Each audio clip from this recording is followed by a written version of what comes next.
American 65, can't tell runway 4 left short, line up and wait. American 65, 4 left short, line up and wait.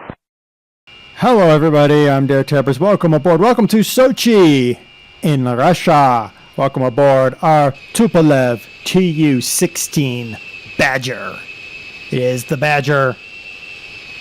Very interesting looking aircraft. Always loved the interesting looking Soviet era aircraft. This is obviously, and you could tell even if you didn't know your aircraft numbering system, that 16 is a small number, so usually is an earlier aircraft.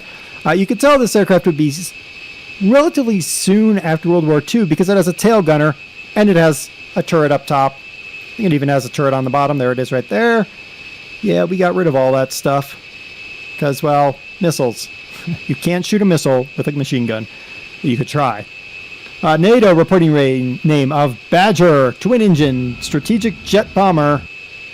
And it does have flaps, which is probably good. We'll go with that.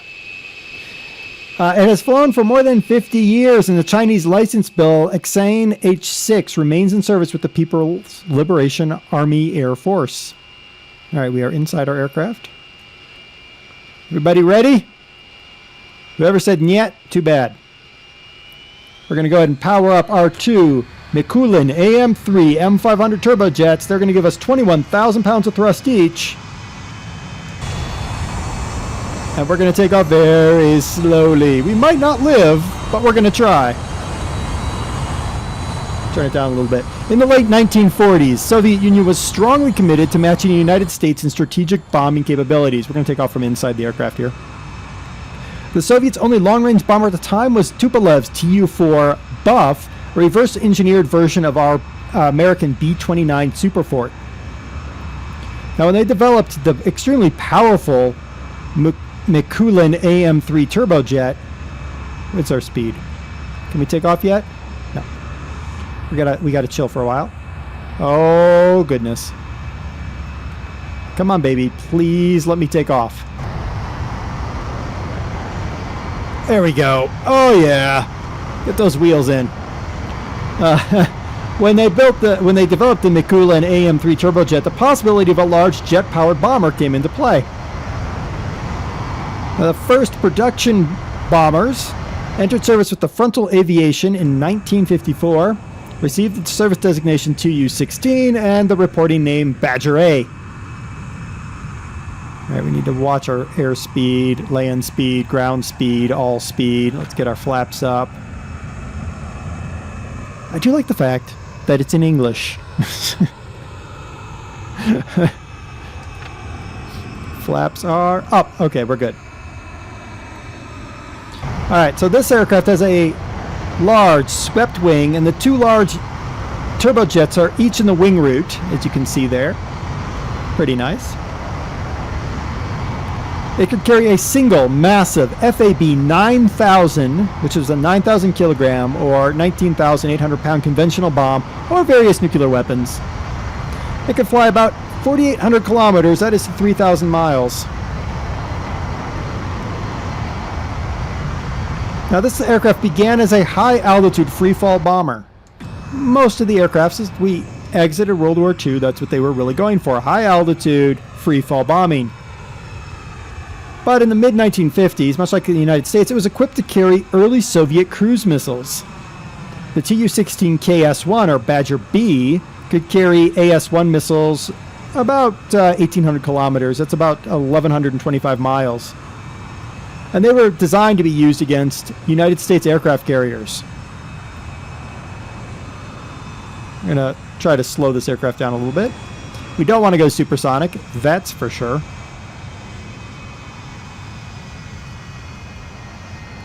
They were built in numerous specialized variants. These aircrafts were built not just as bombers, but as reconnaissance, maritime surveillance, electronic intelligence gathering, electronic warfare, etc., etc., etc., including a civilian version, Tupolev Tu-104. A total of 1,507 aircraft were constructed between 1954 and 1962 when they stopped making Badgers. 6 to 7 men it took to fly this aircraft. You can imagine that many of them sat up front, and then you have the one guy in the very back. He's probably the lonely man.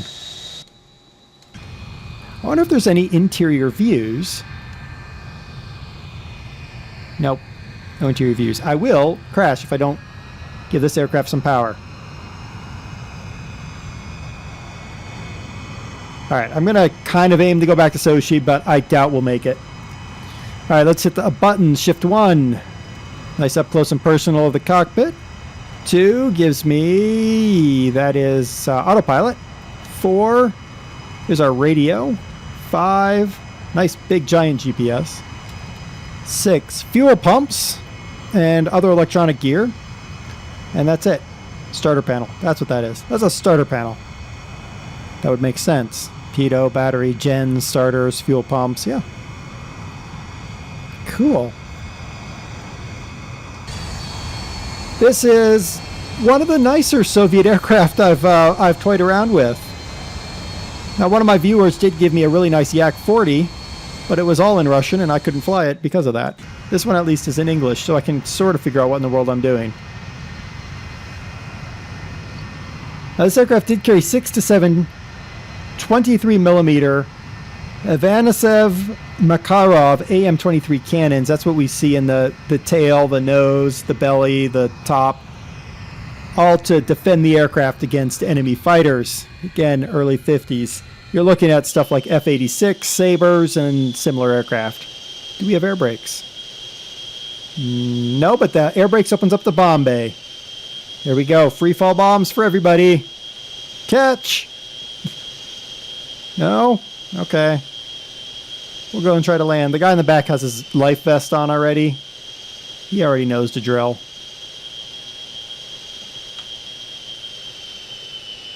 This is going to be a bad landing.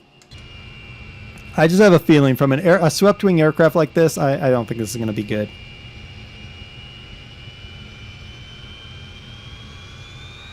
Now, the missiles could be carried both in the bomb bay or on underwing hardpoints. I don't know if we have any hardpoints visible on this aircraft. Doesn't look like it.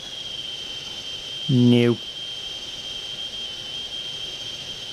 But the missiles could be carried in the bay or on the hardpoints, whichever worked. Give that a little bit more power. I like how I have 2 RPMs. Oh, that's percent RPM. Oh. Okay. Now, one thing I will say this aircraft is missing. Smoke coming off those engines. I would expect those engines to be just absolutely smoke bombs. Kind of like when a B-52 does an overflight. Oh, it's like smoke for miles.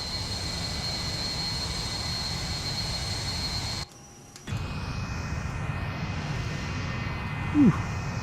The aircraft feels kind of floaty here. Do we have some flap out? We do. Okay, good.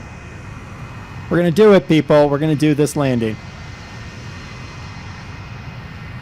Or we're going to die trying. The guy in the... Notice there's nobody down in the front there. He already ran to the back.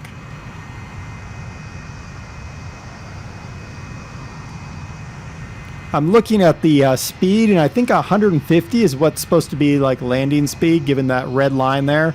I never trust red lines. They always strike me as stall warnings. Don't sink. Don't sink. Don't sink. Don't sink. I love that don't sink. I'm going to sink if I want to sink. Darn it. I'm going to do this from outside because I feel like it. I don't want to watch my own death come flying at me. This is a really nice World War II, early Cold War, early post-World War II bomber. If you're looking for some Russian hardware that actually has a virtual cockpit and is apparently relatively forgiving to fly, because we're about to land this aircraft, which I can't believe we're actually going to pull off. Oh, baby.